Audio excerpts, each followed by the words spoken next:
pero sepamos que está estudiadísimo por quienes se dedican a esto, que los debates rara vez cambian la idea del que los ve, y así como nosotros seguramente diremos, bueno, Rossi puso un par de respuestas bien puestas, la complicó a Villarroel y todo, la gente Juntos por el Cambio hasta ahora está diciendo, che, que bien estuvo Petri, y los del FIT están diciendo, Del Caño fue el mejor de todos, y si hubiera votantes de Randazzo también estarían convencidos de que fue el mejor. Hay algunos momentos significativos, y hubo algunas definiciones significativas.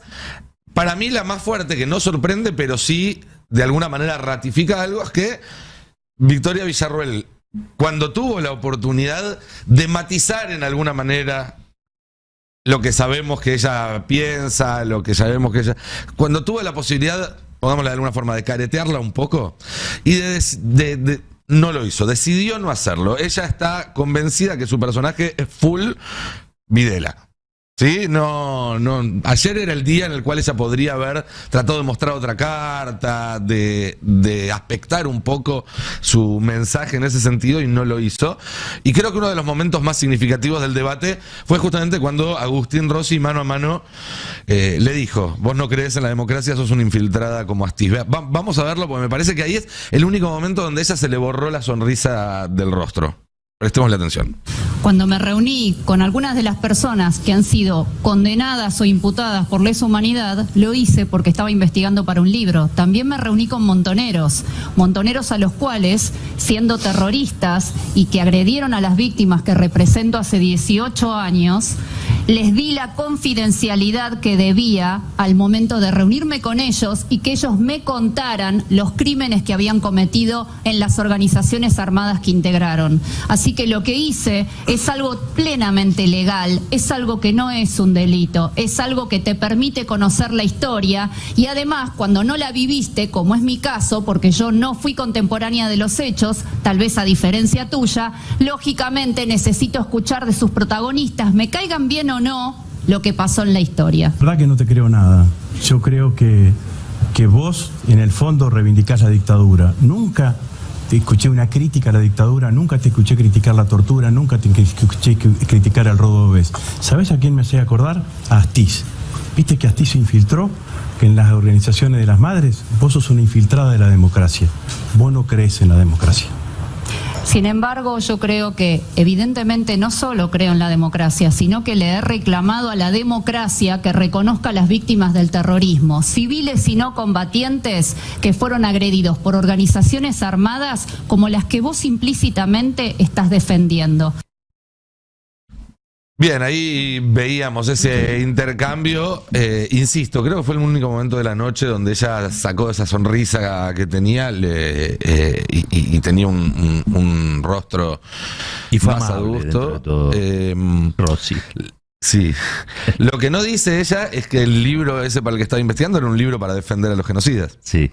Lo escribió con un tal Carlos Manfroni, para los que no sepan, que fue funcionario además de Patricia Bullrich. Sí. Cuando Patricia Bullrich estaba al frente del ministerio que comandó durante la época de Macri, el Ministerio de Seguridad.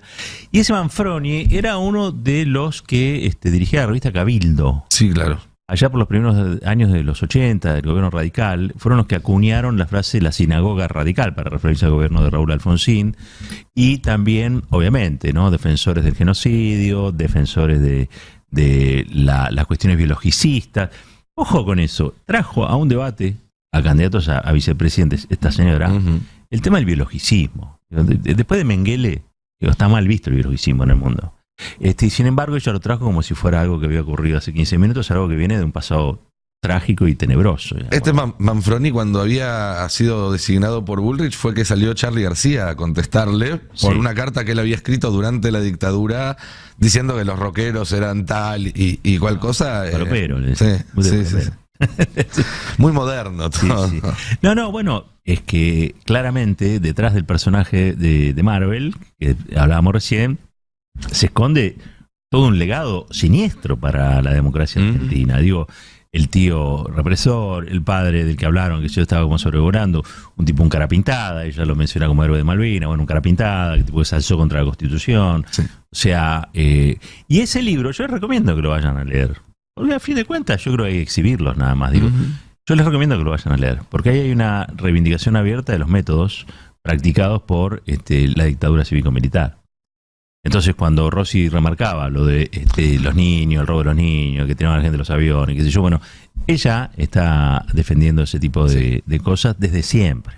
No le pasó ahora, desde siempre. Después de, en otra pregunta, Nicolás del Caño volvió a pedirle explicaciones por su relación con Videla, con el chocolate, y ella cambió de tema. Sí, nunca las dio las explicaciones, jamás. No se movió de ese personaje. No. Le rinde. O sea, evidentemente el partido militar hoy tiene una representante. El partido militar de ese tiempo, yo creo que si hubiese un partido militar ayornado a la situación actual, no pensaría como ella. Pero bueno, el partido militar de aquel tiempo encontró nuevamente cauce para incidir en el curso de los acontecimientos políticos de la República, digamos, ¿no? No es poca cosa. Sí, No, sí. está claro que ella en ningún momento tuvo la oportunidad ahí de despegarse o de intentar algo y no lo hizo, porque bueno, ahí no le respondió a Del Caño, y ahí cuando la compara a Astiz, era para decir, no me compares con un genocida, Claro. no me compares con un... No dijo nada, salió por otro lado. Vos reivindicás otra cosa que con lo que... Pero yo les hago esta pregunta, yo que soy la que menos conoce en esta mesa de estas cuestiones. Les hago esta pregunta. ¿A ella le parece que se tiene que despegar? O sea, la no, visión de ella claramente es que no. despegarse o legar, o según ella, y en todo caso muchos de los integrantes de la Libertad Avanza, legar para esto. No le garpa. A ver, es el negacionismo. Entonces, ¿por qué quisiera, digamos, despegarse en un No, bueno, en está un debate de estas características? teoría de Baglini. Milei, la verdad es que no está diciendo exactamente la misma cosa que decía hace 6 meses. Trata de moderar su discurso. Probablemente ella, después de insultar a Estela de Carlotto, que fue lo último que hizo y que tuvo repercusión, pudiera haber recogido un poco el guante y tratar de conectar con otros sectores. No. Están convencidos de que ellos vienen a romper con toda una trayectoria que tiene que ver con las políticas de memoria, verdad y justicia. Y tenía enfrente a uno, esto hay que decirlo y reconocerle a Rossi, a uno de los artífices de las políticas de memoria, verdad y justicia, las políticas públicas, que fue el Chivo Rossi. Así que tuvo la oportunidad, siquiera, de ser un poquito menos arrogante o menos petulante, y no lo hizo. Evidentemente que le garpa. Bien, podemos preguntarle si estuvo atento al debate, si lo vio, si vio algunos fragmentos, a nuestro entrevistado actual, que es el diputado nacional y secretario general de la bancaria, Sergio Palazzo. Sergio, ¿cómo estás? Acá Nicolantos con Roberto Caballero, Gaby Cerruti, Fer Sibeira y Carla... perdón, Gaby Cerruti. Gaby de Lisi. Gaby de Lisi. Por favor. Fernando Un saludo a Sibeira. todos en el estudio y a toda la audiencia. ¿Qué tal? Claro. Disculpame. Estuvo ahí, Estuviste Sergio, ayer, ¿no? no Ahí soy me pareció Cerruti, verte en la tribuna. ¿Cómo anda? Sí, estuve viéndolo al debate. Bueno, quedó claro y expuesto que hay una opción que es la misma sin matices que la de Juntos por el Cambio y la de Milei, es decir, piensan exactamente lo mismo.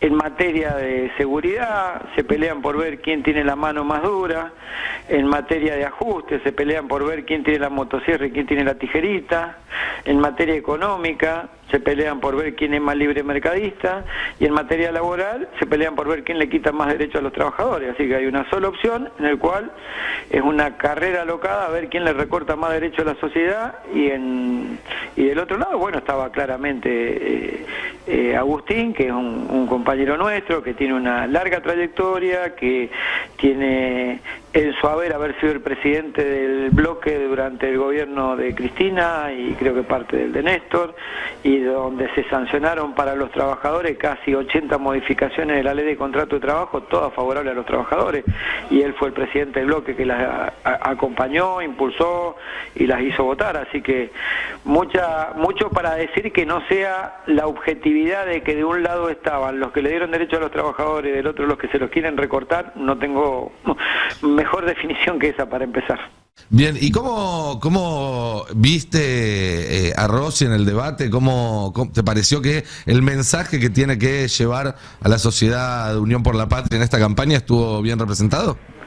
Sí, creo que sí. Agustín hizo hincapié en las políticas que está llevando este gobierno y aparte en una mirada de la política como instrumento para transformar la realidad. Del otro lado es la mirada de la política como destrucción de la política precisamente, es decir, hacen política destruyendo la política, y del otro lado encontramos un candidato que se hace cargo de la política y dice esto sirve para transformar la realidad y lo expresa con hechos objetivos de gestión. La discusión que se dio en el Parlamento hace escasas 48 horas vinculada a la eliminación de ganancias, la que se va a dar con respecto a el IVA en la canasta familiar, la que se está dando con el tema del programa de MIPYMES para que se puedan registrar un montón de trabajadores que no están registrados. Y bueno, del otro lado ya sabemos, el odio ancestral, y se pelean por ver quién elimina al kirchnerismo, quién destruye, quién dinamita. Las palabras que usan generan cierta violencia verbal, que si uno las traduce después, que en lugar de templanza para gobernar tienen esa exacerbación para gobernar, claramente es un gobierno que nadie quisiera tener, ¿no? Ujú. Sergio Caballero, ¿qué tal? Buen día. Hola, ¿cómo andas, Rui? Bien, ¿faltó algún tema ayer en el debate? ¿Te hubiera gustado que apareciera o irrumpiera algún tema, sea debatido a fondo, o quedara alguien más o menos expuesto en función Faltaron de respuestas. A mí me hubiera gustado que la responsable de la candidatura a vicepresidenta de La Libertad Avanza hubiera contestado que habló con Videla. Y me hubiera encantado que le preguntaran si Videla le dijo ¿dónde están los 30.000 desaparecidos? Esa era una pregunta directa para hacerle, ya que ella tuvo esas charlas íntimas con él para hacer el libro, según ella. Sería buenísimo, me imagino que si estás escribiendo un libro, vas a fondo, ¿no? Y si vas a fondo en el libro, esa pregunta natural que se te da cuando tenés a una persona responsable, un asesino criminal responsable de 30.000 compañeros desaparecidos, decirle, ¿dónde están los desaparecidos? Por más que él hubiera dicho que son menos, porque esa era la discusión absurda en la que nos querían meter. Bueno, los que fueran, según usted, ¿dónde están los desaparecidos? Esa es la pregunta, que supongo le habrá hecho y supongo le habrá contestado, y esa era la pregunta para hacerle. Cuando te sentaste con Videla, ¿te dijo dónde estaban los 30.000 desaparecidos? En los últimos días el oficialismo claramente con estas medidas que vos mencionabas y algunas otras recuperó la centralidad de la agenda. ¿Cómo debe seguir, en tu opinión, la campaña? ¿Cuáles deberían ser los próximos pasos para llegar de la mejor manera posible a octubre? Creo que a este ritmo de medida, es decir, el gobierno tomó nota, y particularmente nuestro ministro de Economía, que a su vez es nuestro candidato, tomó nota de la elección de las PASO, donde claramente hubo un reclamo de la sociedad. Las PASO a veces no son lo que va a ser la elección general, las PASO siempre sirven como una alerta y un llamado de atención respecto a lo que estás haciendo si sos función de gobierno, respecto a lo que estás haciendo si sos oposición. Como gestión de gobierno claramente nos dieron un mensaje, y es que hay vastos sectores de la sociedad que nos estaban reclamando medidas. El gobierno las empezó a tomar rápidamente,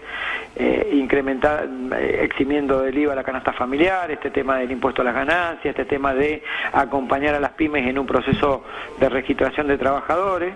Nos mandó un mensaje y el gobierno actuó en consecuencia. A la oposición también le mandó un mensaje, porque no lograron superar 30 y pico puntos de cuestión electoral, divididos, con un discurso inconexo entre la misma fuerza política, y también les mandó un mensaje porque si de verdad encontrada una esperanza y una expectativa en la oposición, no hubiera sido ese resultado electoral. Seguramente un segmento de la oposición hubiera sacado un amplísimo resultado electoral.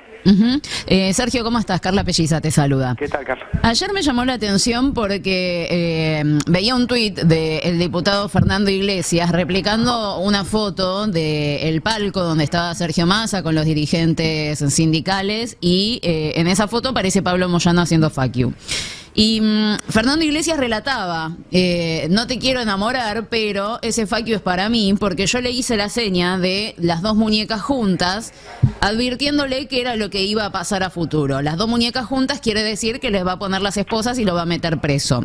¿Qué te parece ese mensaje que cuenta felizmente y alegremente un diputado de la Nación dentro del Congreso de la Nación, en plena sesión de la Cámara de Diputados, para la dirigencia sindical, como mensaje también para los trabajadores, para los movimientos sociales? ¿Cuál es la opinión que tenés sobre eso?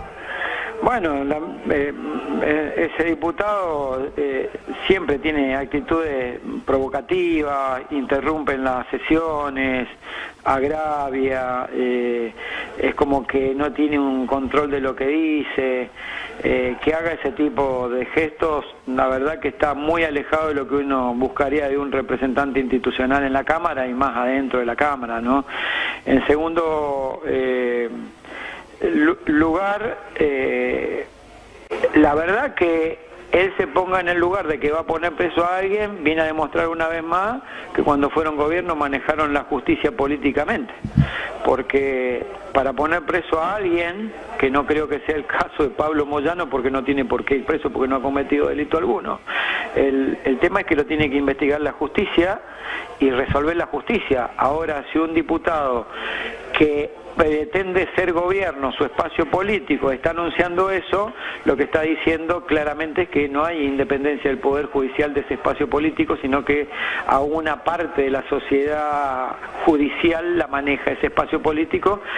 Claramente lo vemos en las causas de perseguir opositores, el espacio político que quiso crear una Gestapo antisindical, es el mismo espacio político que protege a los jueces que sancionan a Cristina Fernández de Kirchner y la proscriben.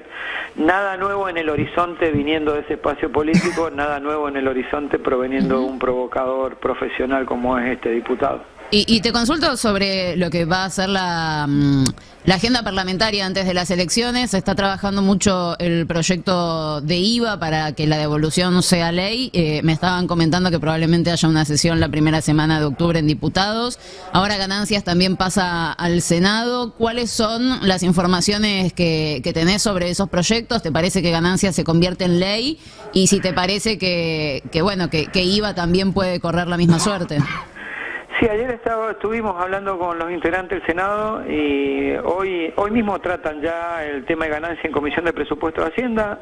Esperemos que salga favorable y que vaya rápidamente como fue el trámite en diputados. Así los trabajadores tienen la tranquilidad que lo que hoy es un decreto por 3 meses va a ser una ley mejoradora del decreto como es la ley y que va a perdurar en el tiempo. Así que calculo que esa dinámica que se le imprimió se le dará en el Senado y esperemos que en un par de semanas ya sea ley, no tenga solo media sanción, sino que esté completada la sanción con el Senado. Respecto a lo de IVA, estamos presurosos porque resulta ser que parecía ser que el problema de la oposición era que era un beneficio para los trabajadores. Ahora hablaban de que era un impuesto progresivo que no había que eliminar y que en todo caso lo que hay que eliminar, porque las sociedades avanzadas del mundo, según su discurso, no gravan tanto el consumo como en la Argentina. Aquí tienen la hermosa posibilidad de ser coherente o una vez más haberle mentido a la gente, porque si vamos a tratar la eliminación del IVA, los productos de la canasta familiar para los que no tributan ganancias o los que tienen ingresos inferiores a 707.000 pesos, bueno, quiere decir que ahora se va a desgravar el consumo, pero ya sabemos cómo es como el tero. Cacarean en un lado y ponen el huevo en otro, así que habrán dicho como tantas veces una cosa y harán otra cuando entren al recinto. Igual creo que nadie puede oponerse a que se baje un impuesto al consumo como es el IVA, que es un impuesto regresivo, lamentablemente hay que decirlo así, porque paga sobre productos comestibles el mismo IVA alguien que tiene un sueldo o un jubilado o un sueldo inferior que quien es el CEO de una empresa, así que a mí me parece bien el proyecto, lo voy a acompañar, esperemos que sean consecuentes con su discurso la oposición y acompañe el día que llegue a la Cámara. Sergio, te hago una última pregunta porque tengo entendido que hubo novedades recientemente en la paritaria de los bancarios. Estamos en la sala de al lado firmando el acuerdo salarial. Ahí va, es novedad de último momento. Contanos cuál fue el acuerdo que llegaron y cómo viene esa discusión. Uno de los gremios que ha logrado tener mejores resultados en ese sentido. Acabamos de cerrar, nosotros tenemos un acuerdo con las cámaras empresarias. Nuestro acuerdo es desde enero siempre a diciembre, en función de cómo está el tema inflacionario hemos ido reabriendo la paritaria. Hoy teníamos acuerdo hasta el mes de agosto, estábamos en un 70 y pico por 75%, la inflación llegó a 80,2, nos acaban de reconocer, ya teníamos un acuerdo que iba a haber una especie de cláusula compensatoria, estamos firmando un 5,2 que fue lo que nos faltó en agosto, retroactivo a agosto, más un 16,5 para septiembre, todo con relación al salario diciembre de 2022 que cuando finalizó nuestro acuerdo, con lo cual estamos totalizando un 97% a septiembre y con una cláusula que acabamos de poner que para el supuesto de que la inflación supere ese importe vamos a tener la adecuación a lo que haya sido la inflación. Eso nos deja con un salario inicial entre salario básico 456.000, salario mínimo garantizado 456.164 más participación en las ganancias 16.483, nos deja un inicial en 472.647 y estamos firmando un bono del día bancario que arranca en 406.000 pesos.